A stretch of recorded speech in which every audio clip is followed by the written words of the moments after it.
Hello po, nandito naman po ulit tayo sa panibagong video para gumawa ng orasyon.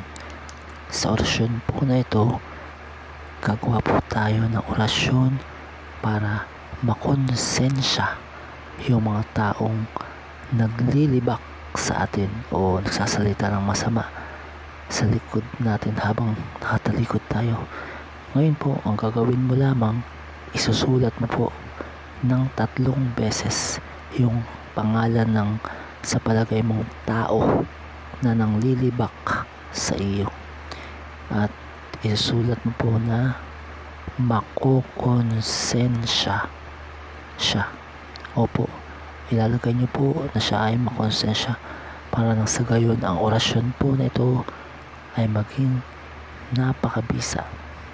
Huwag niyo pong kalilimutang maging taimtim ang paniniwala habang ginagawa ito. Tuwing gabi niyo po ito gagawin lamang.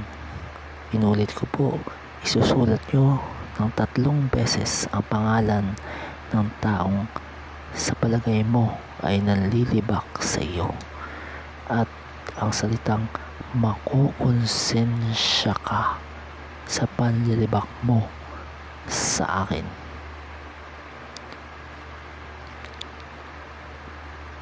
Yun lamang po, at maraming salamat sa panonood.